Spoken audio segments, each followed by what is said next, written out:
नाम में हम मांगते हैं। आज वो दिन है जब ईस्टर के बाद प्रभु यीशु मसीह जब जीवित स्वर्ग पर चले गए थे। याद है कि नहीं सबको? उन दिनों में हम हैं। आज एक एक जन जो चर्च में है, आप खड़े होकर वचन सुनेंगे अगले 10-15 मिनट, और एक एक जन पर आज ले हैंड होगा। पवित्र आत्मा की भरपूरी के साथ आप भर के वापस जाएंगे। बीमारियां यहीं छोड़ के जाएंगे, दुष्ट आत्माएं यहीं छोड़ के जाएंगे, ट्रबल्स को यहीं छोड़ के जाएंगे, नई ग्रेस को साथ लेके जाएंगे। आमीन। ऊंचा ये बरकत आपकी होगी। ऊंची आवाज से बोलो हालेलुया। क्वायर भी थोड़ा जाग जाए। आज सो रहे हो तुम, जाग जाओ। ओके, अब जाग कर हमें वर्शिप करनी है। ऊंची आवाज से बोलो हालेलुया। फिर से बोलो हालेलुया।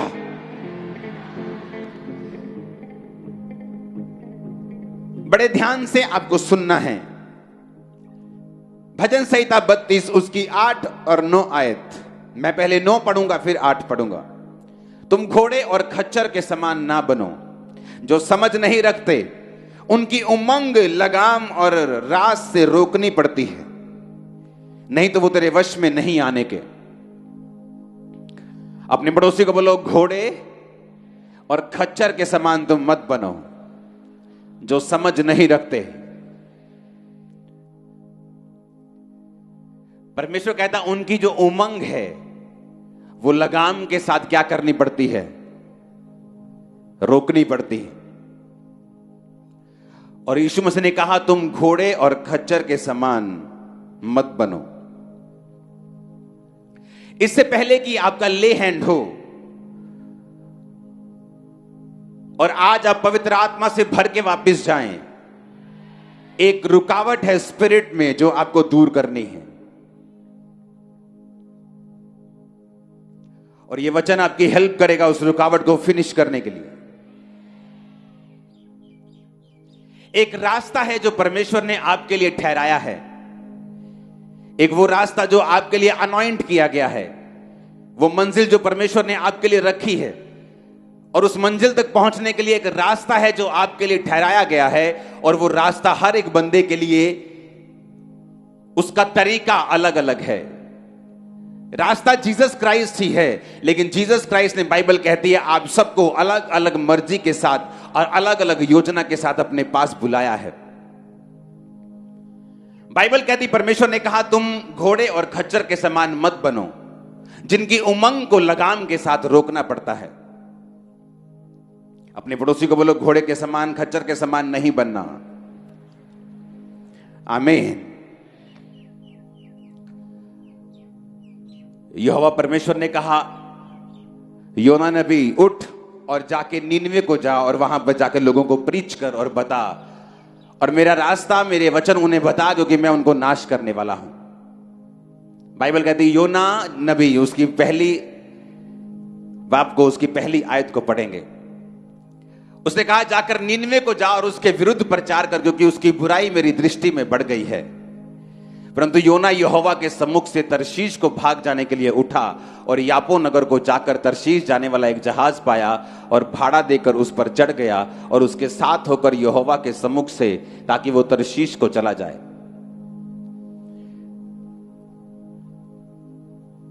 अगर परमेश्वर ने उसे गुजरात जाने के लिए बोला तो वो मेघालय जाने की तैयारी कर रहा था।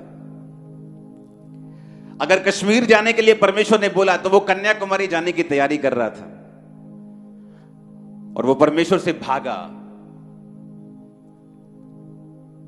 और जिस समुद्र में वो सफर कर रहा था, उस नाव को, उस समुद्री जहाज को परमेश्वर ने एक लहरों में फंसा के एक तूफान में फंसाया। और जब सब मरने लगे तो सबने चिट्ठी डाली कि ये मुसीबत किस वजह से हम पे आई है, और चिट्ठी योना के नाम की निकली।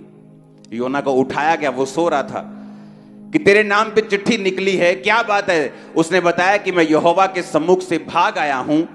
परमेश्वर ने तो मुझे कहीं और जाने के लिए बोला था, लेकिन मैंने परमेश्वर की आवाज को नहीं सुना और मैं प्रभु के सामने से भाग आया हूं।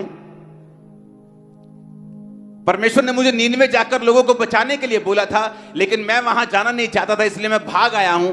उन्होंने कहा तेरे कारण ये विपत्ति पड़ी। योना ने कहा हाँ मेरे कारण पड़ी है, और अगर तुम मुझे उठाकर समुद्र में फेंक दोगे तो अभी समुद्र की लहरें जो हैं होगी वो शांत हो जाएंगी।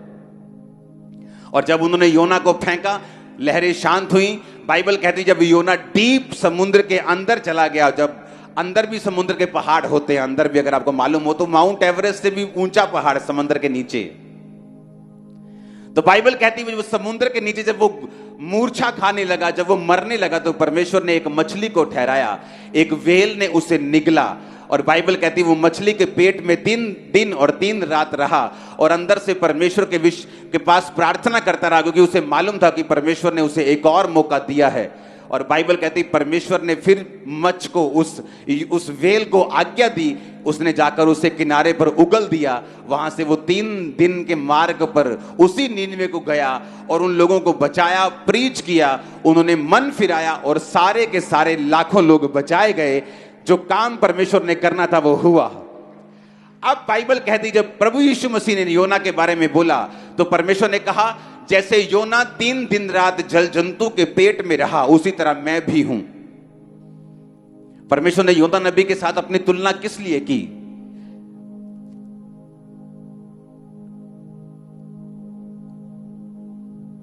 आज कौन सा दिन है जब जीसस क्राइस्ट स्वर्ग पे गए? हां, क्या बोल के गए थे आपको? आज खड़े होकर वचन सुनेंगे। क्या बोल के गए थे? कि जाओ, क्या करो? सब जातियों को क्या करो? पुराने टाइम में कोई नबी होता था, परमेश्वर जिससे बात करते थे, जिस पर आत्मा उतरता था, वही ब्लेस्ड होता था, वही परमेश्वर को जानता था, पब्लिक शक्ल देखती थी उसकी।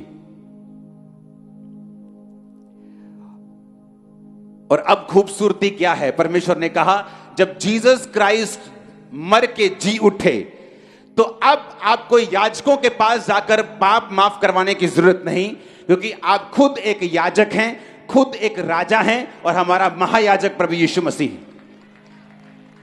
इस बात को समझे कि नहीं? अब जिस तरह परमेश्वर योना को देखते थे और योना को देखकर बोलते थे कि योना मैं ये चाहता हूं कि वो देश बचाया जाए, क्योंकि उनको किसी चीज की नॉलेज नहीं है, वो पाप में तो हैं, लेकिन अगर तू जाएगा तो वो उन्हें प्रीच करेगा तो वो लोग बच जाएंगे योना। और योना थोड़ा ड्रामा करके गया, लेकिन गया जरूर। मैं आपको इसलिए ये बात बता रहा हूं क्योंकि जब परमेश्वर भविष्यद्वक्ताओं को कोई बात बोलता था तो परमेश्वर जब वो बात को नहीं सुनते थे तो लगाम के साथ, जब घोड़ा मुड़ता नहीं इशारे में तो क्या करनी लगाम खींचनी पड़ती उसकी। और लगाम कहां होती उसकी? नाक के अंदर। जब लगाम खींचते हैं तो नाक में चोट लगती है, उसको दर्द होता है नाक के अंदर। उस दर्द से बचने के लिए फिर वो लगाम की बात को सुनता है और जहां लगाम बोलती है फिर वो वहां जाता है। परमेश्वर ने कहा तुम घोड़े मत बनो, कि जब मैं तुमको बोल रहा हूं, क्योंकि अब योना का टाइम चला गया, अब तुम सब योना नबी हो, तुम सब पतरस हो, तुम सब पौलुस हो, तुम सब प्रेरित हो, तुम सब चेले हो, तुम सब विश्वासी हो। आमीन ऊंचे वाला चाहिए चर्च। अब ध्यान से समझना है क्यों तुम मुश्किल में हो, क्यों तुम ट्रबल में हो, क्यों लोग श्राप के नीचे हैं, क्यों उनकी लाइफ में वो नहीं है जो होना चाहिए। क्यों? क्योंकि परमेश्वर की बात को तुम समझे नहीं। उसने कहा योना जा और लोगों को बचा। मैं ये बात पूछना चाहता हूं, जब यीशु मसीह आज के दिन स्वर्ग पे गए थे तो आपको कौन सी बात बोलकर गए थे? कौन सी बात बोल के गए थे? क्या बोल के गए थे? बोलो ऊंची आवाज में। ऊंची नहीं आई आवाज, बोलो क्या बोल के गए थे? बोलो जाओ। क्या बोल के गए थे? अब पूछो अपने पड़ोसी को तुम जाते हो कि नहीं? तुम जाते हो लेकिन अपना राज्य स्थापित करने के लिए, कुछ अपना फायदा ढूंढने के लिए। तुम जाते हो लेकिन सिर्फ फॉरेन वाले लोगों के पास ताकि तुम्हें वीजा मिल जाए। तुम जाते हो सिर्फ अमीरों के पास, तुम जाते हो सिर्फ अपने स्वार्थ के लिए। उसने कहा जाओ और सुसमाचार सुनाओ। आज कलीसिया बीमारियों में और श्रापों में नहीं होती अगर उसने परमेश्वर की इस आज्ञा को पूरा कर दिया होता तो। जब योना ने परमेश्वर की आज्ञा पूरी नहीं की तो परमेश्वर ने क्या किया? लगाम खींची। खींची के नहीं, वो मौत के मुंह में गया, पूरी ड्रामेबाजी वहां पे चली। उसी तरह से बाइबल कहती है जब आप लोग परमेश्वर की आज्ञाओं को नहीं सुनते और जो सीधा रास्ता परमेश्वर ने आपके लिए ठहराया है आप उस पर नहीं चलते, फिर वो लगाम को खींचता है। हम इमोशनल ट्रबल में चले जाते हैं, हस्बैंड में प्रॉब्लम शुरू हो जाती, वाइफ में प्रॉब्लम शुरू हो जाती, बच्चों में प्रॉब्लम शुरू हो जाती, फाइनेंस बिगड़ना शुरू हो जाता है, सेहत खराब होनी शुरू हो जाती। हम सोचते हैं हमने क्या नहीं किया, क्या गलती हो गई हमसे, क्योंकि बाइबल कहती है आप लोग सुसमाचार सुनाने के लिए चुने गए हो। परमेश्वर की रूहों को बचाने की इच्छा आज भी वैसी है, बल्कि और बढ़ चुकी है। उसने योना को कहा जा और लोगों को बचा, और अब यीशु मसीह आपको कुछ बोल के गए हैं जो आप भूल गए हो। हमें लगता है मुझे बेबी चाहिए, मुझे चर्च जाना है, मुझे बरकत चाहिए, मुझे चर्च जाना है। ये तो बहाना है चर्च आने का। उसका असली मकसद है आप लोग रूहों को बचाओ, क्योंकि उसने कहा जाओ और सुसमाचार सुनाओ, सब जातियों के लोगों को चेला बनाओ, सब बातें उन्हें मानना सिखाओ, और देखो जगत के अंत तक मैं तुम्हारे साथ हूं। लेकिन मैं वही पूछ रहा हूं, जब योना नहीं गया तो परमेश्वर को लगाम लगानी पड़ी। जब आप नहीं जाएंगे तो फिर वो क्या करेगा? लगाम लगाएगा। यह लगाम मेरी लाइफ में लगी रही। मसीह के शुरुआती दिनों में मेरा मकसद सिर्फ चंगियाई पाना था, ये कहीं ना कहीं से रोजे रख के, प्रेयर करवा के, क्रूसेड करवा के मैं हील हो जाऊं। लेकिन मेरा मकसद वो नहीं था जो परमेश्वर ने जिसके लिए मुझे बुलाया था, रूहों को बचाना। जब मेरा मकसद सेट हो गया, मुझे मालूम हो गया कि मैं असल मेरा काम रूहों को बचाना है, मेरी प्रॉब्लम्स जा चुकी थी, फिनिश हो चुकी थी। आज वो दिन है जब प्रभु यीशु मसीह ने आपको बोला था कि जाओ, योना की तरह बोला था जाओ। जीसस ने बोला तो कहीं और है, लेकिन आप कहीं और गए। तो यीशु मसीह ने हर एक के लिए मगरमच्छ या मछली नहीं ठहराई, वो लगाम खींचता है आप सबकी अलग अलग तरीकों के साथ। और जो आत्मिक जन होता है वो उस लगाम को समझता है कि क्यों मेरी लाइफ में ये प्रॉब्लम है। उसने अब्राहम की ओर देखा, और अब्राहम की ओर देखकर उसने क्या देखा कि अब्राहम एक समय था जब मुझसे प्यार करता था सबसे अधिक, लेकिन एक समय आ चुका है जब अब्राहम अपने बेटे से मुझसे भी ज्यादा प्यार करने लगा है। और परमेश्वर ने उसकी लगाम खींची और कहा अब्राहम, अब्राहम, अपने बेटे को जिससे तू प्यार करता है मेरे लिए बलि कर दे। अब परमेश्वर इंसानों की बलि नहीं लेता था, लेकिन अब्राहम फिर भी उसको बिठाकर बलि करने के लिए चला। और जब वो चलता जा रहा था एक एक कदम, उसका प्यार उसके लिए खत्म होता जा रहा था और परमेश्वर का प्यार वापिस आता जा रहा था। जब ये प्यार वापिस आ गया परमेश्वर की लगाम खींचने से, और वो लड़का चढ़ाने लगा बलि, तो परमेश्वर ने कहा रुक जा, अब मैं जान चुका हूं तुम मुझसे प्यार करता है। हालेलुया। आप किससे प्यार करते हैं? अपने बिजनेस से? आपका बिजनेस फिर डेंजर पोजीशन में आ जाएगा एक दिन। अपनी वाइफ से, प्रभु से भी ज्यादा, अपने हस्बैंड से, अपने बच्चों से, अपने फाइनेंस से, अपने शरीर से, समाज से, अपनी पोजीशन से, अपनी इज्जत से। परमेश्वर के सामने किसी भी चीज को मत रखना, नहीं तो परमेश्वर लगाम खींचेगा और लगाम खींच के फिर आपको सीधा करेगा। और अगर आप सीधे सीधे अच्छे घोड़े की तरह चलते जाएंगे, वो आपकी लगाम नहीं खींचेगा। आप सीधा सीधा चलते जाएंगे, आप वही वही रास्ता फॉलो करते जाएंगे जहां जीसस ने आपको जाने के लिए बोला है। आप सुसमाचार को सुनाएंगे, आप डरेंगे नहीं, घबराएंगे नहीं। अपने माता पिता, भाई बहन, अपने बच्चे, अपना कारोबार, अपना शरीर, अपने लोगों से अधिक प्रभु से प्यार करेंगे। आप सीधा चलते जाएंगे, उसको लगाम खींचने की जरूरत नहीं पड़ेगी। पौलुस की परमेश्वर ने लगाम खींची। पौलुस के पास इतना रेवलेशन आ गया कि अपनी रेवलेशन से वो भूल ना जाए। परमेश्वर ने उसको शैतान उसके पीछे लगा दिया, उसको मुक्के मारे। यानी कोई शारीरिक कष्ट पौलुस को था, जो उसने कहा प्रभु ये शारीरिक कष्ट मेरे लिए क्यों है? परमेश्वर ने कहा मेरा अनुग्रह ही तेरे लिए काफी है, मेरी सामर्थ्य निर्बलता में सिद्ध होती है। अब मैं इस निर्बलता में तुम्हें बढ़ाऊंगा, बस चलते जाना, आगे बढ़ते जाना। हालेलुया। परमेश्वर आपको इन पंगों में कई बार लेके जाता है ताकि आपको ये चीजें समझा सके, आपको ये बता सके। चर्च में अगर 3-4 लाख मेंबर हैं, 4 के 4 लाख लोग सुसमाचार सुनाने वाले होने चाहिए। नहीं तो मुश्किल किसको है?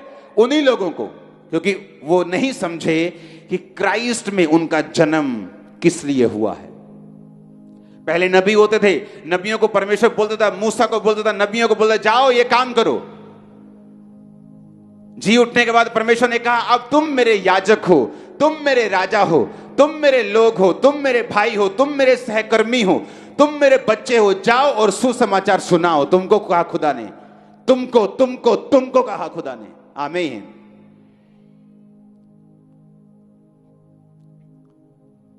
स्वर्गदूत आया जकरिया के पास, कहता जकरिया तेरी प्रार्थना सुन ली गई है, बुढ़ापे में तेरे बेटा होगा, तेरी पत्नी जो बांझ कहलाती है वो पुत्र जनेगी, उसका नाम यूहन्ना रखना। उसने कहा ये कैसे हो सकता है, वो बूढ़ी हो चुकी है।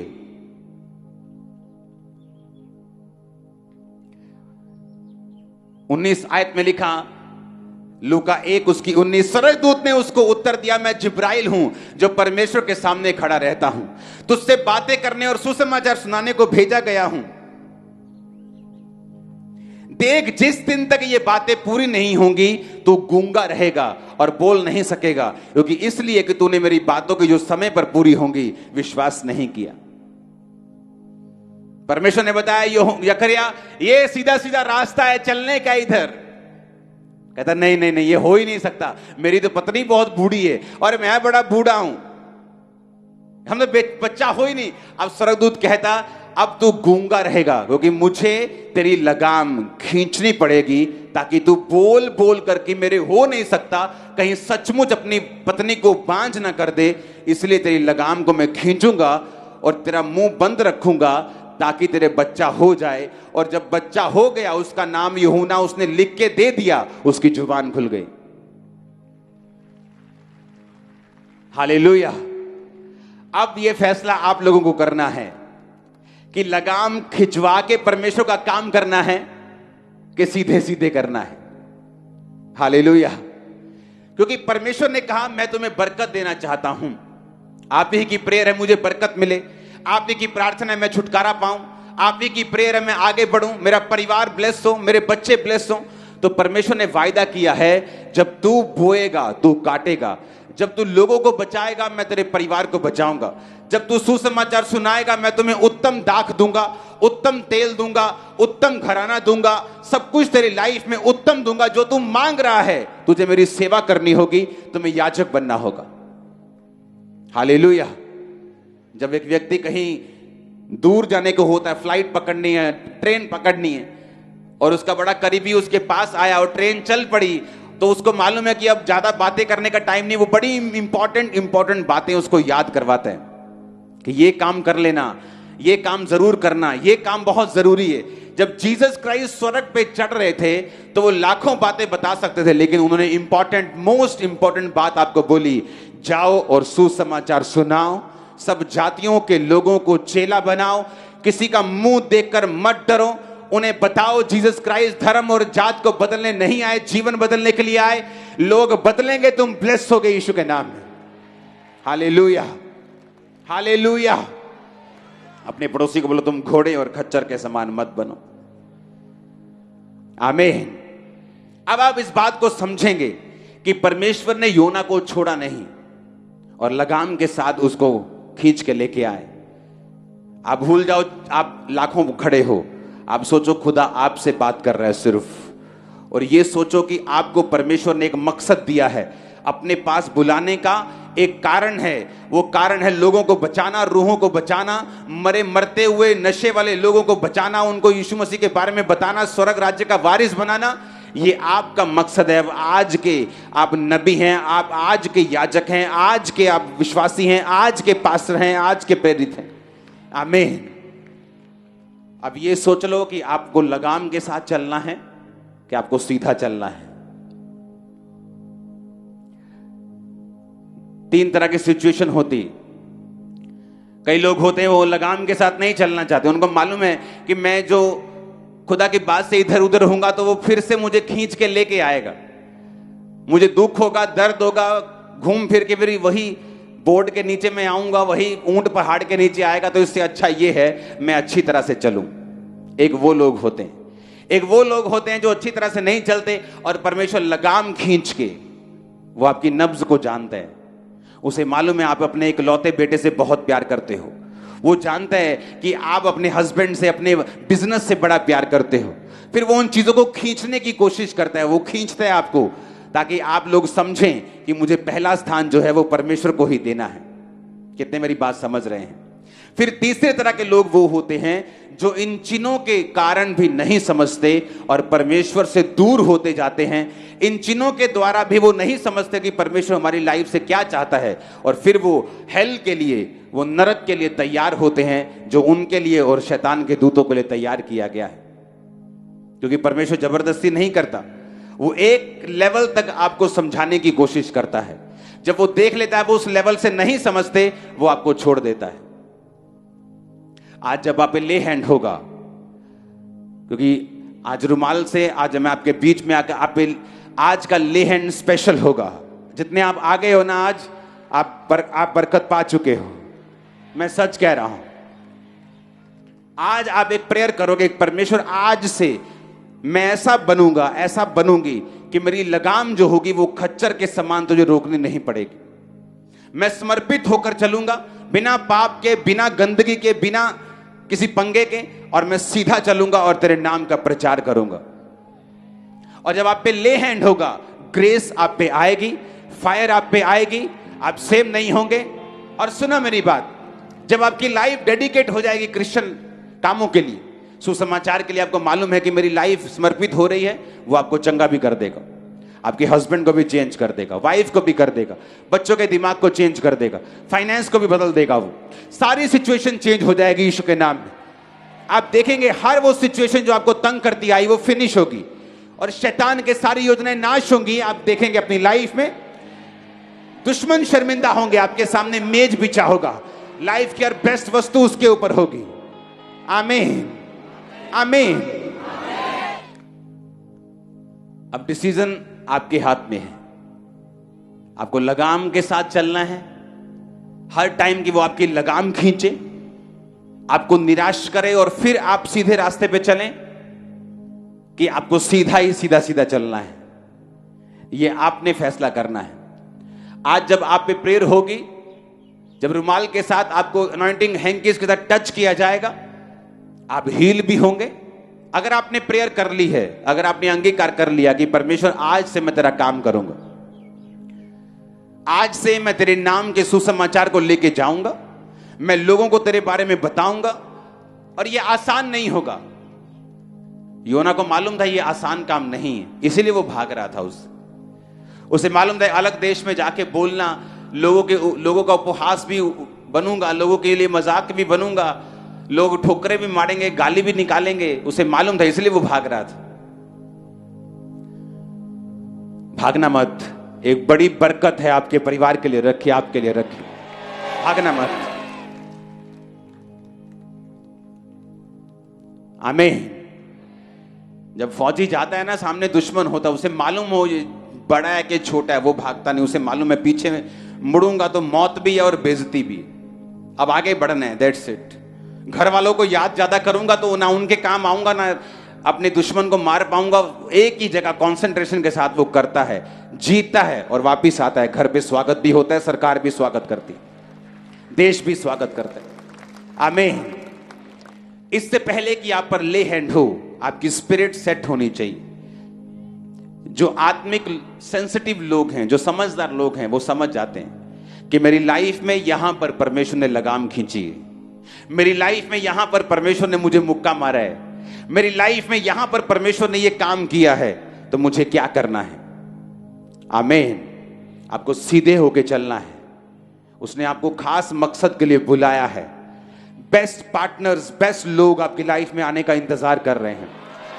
आप जैसे इस रास्ते पे चल पड़ेंगे, बाइबल कहती है कि परमेश्वर के मार्गों में उत्तम पदार्थ पाए जाते हैं। आप देखते हैं लोगों की मैरिज, सारी उम्र सेटिंग नहीं होती उनकी, रोज छित्तर पनीर की रोटी खाते हैं वो, जिसमें छित्तर भी होते हैं और पनीर भी होते हैं। दोनों तरह की रोटी होती, छित्तर भी होते हैं, साथ साथ पनीर भी होता है, क्योंकि वो जो मैरिज पार्टनर है उन्होंने परमेश्वर के रास्तों पर चलकर नहीं पाया है। और परमेश्वर ने कहा मेरे मार्गों में उत्तम पदार्थ पाए जाते हैं। जब तुम मेरे मार्ग पे चलेगा तो उत्तम पदार्थ तुम्हें मिलेंगे।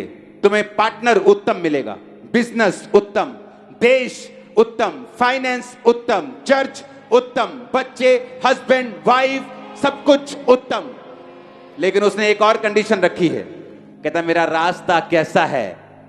तंग है, संकरा है, तंग है, मुश्किल से तुम्हें जाना पड़ेगा, और थोड़े हैं जो इसे पाते हैं। लेकिन दूसरा रास्ता खुला है, व्यभिचार का रास्ता ओपन है, और बहुत होंगे जो उस रास्ते पे चलेंगे। लेकिन तंग रास्ते पे उसने कहा बहुत थोड़े हैं जो इस रास्ते पे चलेंगे। और उत्तम पदार्थ अगर किसी ने पाए हैं तो तंग रास्तों में पाए हैं। हालेलुया। जब आज आप पे ले हैंड होगा और ब्रांचेस भी तैयार रहे ले हैंड करने के लिए, आज आप घुटनों पे जब आप आएंगे ले हैंड के लिए तैयार होंगे, मुझे कहने की जरूरत नहीं पड़ेगी, वो तमा भागेगा, बहरापन जाएगा, वो रसौलियां निकलेंगी, बीमारियां खत्म होंगी, वो रास्ते ओपन होंगे, वो फाइल जो नीचे दबी ऊपर होनी चाहिए ऊपर होगी, जो नीचे होनी चाहिए ऊपर है वो नीचे चली जाएंगे। और आपकी बरकत के लिए आमीन। मेरे को ऊंचा चाहिए चर्च। जस्ट आपको परमेश्वर को बोलना है, परमेश्वर मैं तेरे काम करने के लिए तैयार हूं। मैं वो बंदी नहीं हूंगा जिसकी लगाम खींचनी पड़े। मैं सीधा सीधा तेरे रास्तों पे चलूंगा, सीधा सीधा तेरे रास्तों पे चलूंगी। आमीन, आमीन। जब आप पे ले हैंड होगा, आप यही प्रार्थना अपने मन में लगातार करेंगे कि परमेश्वर मैं तेरे काम करने के लिए तैयार हूं। आप डॉक्टर हैं, डॉक्टर बनना चाहते हैं, आप भी ये प्रार्थना कर सकते हैं। आप इंजीनियर हैं या बनना चाहते हैं, आप भी ये प्रेयर कर सकते हैं। आप पॉलिटिशियन हैं या बनना चाहते हैं, आप भी ये प्रेयर कर सकते हैं। आप पास्टर हैं, आप कोई भी हैं, परमेश्वर की सेवा सबके लिए है। मैं सारा दिन डॉक्टर से बात नहीं करता हूं, मैं डॉक्टर नहीं हूं, मैं हॉस्पिटल में नहीं रहता हूं। तो डॉक्टर डॉक्टर को बचाएगा, नर्स नर्स को बचाएगी, लेबर लेबर को बचाएगी, बिजनेसमैन बिजनेसमैन को बचाएगा। कितने मेरी बात को समझ रहे हैं? तो हर एक बंदा ये बोले, खुदावंद मैं तेरे नाम की गवाही दूंगा, मैं तेरे नाम का प्रचार करूंगा। जो आज के दिन तूने 2000 साल पहले कहा था कि जाओ और सुसमाचार सुनाओ, सब जातियों के लोगों को चेला बनाओ, मैं इस वचन को पूरा करूंगा। आमीन, आमीन। और बाइबल कहती है जब उन लोगों ने मन फिराया तो परमेश्वर आनंदित हुआ। वो नहीं चाहता कोई भी नाश हो। लोग बोलते परमेश्वर कहां है? जब हॉस्पिटल में लोग मरते हैं, जब उनके इकलौते बच्चे मर जाते हैं, जब उनके हस्बैंड जवानी में वाइफ्स मर जाती हैं, तो बोलते हैं कि परमेश्वर कहां है? अरे परमेश्वर ने उसे नहीं किया। बाइबल कहती है शैतान घात करने के लिए और नष्ट करने के लिए आया। आप जब मैसेज देंगे जीसस क्राइस्ट का कि वो धर्म और जात को बदलने नहीं आया, वो जीवन बदलने के लिए आया, और आप जाएंगे हॉस्पिटल्स में, जाएंगे मॉल्स में, जाएंगे लोगों के घरों में, रिश्तेदारों में आप जाएंगे, तो आप ये मैसेज देंगे और खुदा इसकी बरकत आपको देगा। मत सोचो आपको खड़े खड़े बरकत मिलेगी। मैंने कलीसियाओं में लोगों को 40-40 साल जाते देखा है, ना तो उनकी बीमारियां गई हैं, ना तो उनकी मुश्किलें गई हैं, ना उनके परिवार बदले, जो कुछ है वही है। क्यों? क्योंकि वो सेवा में नहीं है। ना ही उनका पास्टर उनको चैलेंज करता है, ना ही उनकी चर्च उनको चैलेंज करती है सेवा के लिए, क्योंकि वो खुद चर्च होके सेवा में नहीं। हालेलुया। हम एक सीरियस बिजनेस में हैं जो खुदा ने हमें दिया है। वो पैसे कमाने का बिजनेस है, रूहें कमाने का बिजनेस। उसने कहा मैं तुम्हें रूहों को पकड़ने वाला बनाऊंगा, मनुष्यों को पकड़ने वाला बनाऊंगा। इस साल के अंत में आपका रिपोर्ट कार्ड जब मांगा जाएगा, जो हर क्रिसमस पे आपसे मांगा जाता है कि कितनी रूहें बचाई हैं पूरा साल, तब शर्मिंदा होकर आंखें नीचे करके, हाथ नीचे करके खड़े होने की जरूरत नहीं। आपसे काम करना शुरू करो। जून चढ़ने वाला है, सबसे गर्म महीना चढ़ने वाला है। आत्मा में सबसे गर्म हो जाओ, शैतान पर हथौड़े मारो, उसे लोगों से निकालो। आपके घरों से परमेश्वर निकाल देगा उसे। वो आपके घरों से क्यों नहीं गया? क्योंकि आपने लोगों से उसे कभी नहीं निकाला। आपने चैलेंज कभी लिया ही नहीं, आपने कभी चुनौती ली नहीं, आपने कभी परमेश्वर के वचन को सीरियसली लिया ही नहीं।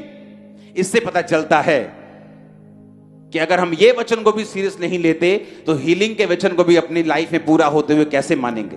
कैसे विश्वास करेंगे वो चंगा करता है? कैसे विश्वास करेंगे वो छुड़ाता है? कैसे विश्वास करेंगे वो धर्मी का वंश बचाया जाएगा, वो हमारे बच्चों को बचाएगा, अगर हम उसके एक वचन को पूरा नहीं करते तो? आप घरों में काम करते हैं, आप बॉस हैं, आप छोटे हैं, आप बड़े हैं, कोई मायने नहीं करता। जस्ट बोलो। और उसने कहा तुम्हें बोलना नहीं आता तो भी परवाह मत करना, मेरा आत्मा तुम्हें बताएगा क्या बोलना है। मेरा आत्मा तेरे साथ होगा। जब आज आप पे ले हैंड होगा, आप मुंह खोलेंगे, होली स्पिरिट फायर से बोलेगा आपके बीच से। आप मुंह खोलेंगे, पवित्र आत्मा आपके मुंह से बात करेगा इन जीसस ने। आमीन। मेरे को ऊंचे वाला चाहिए चर्च। Hallelujah, hallelujah.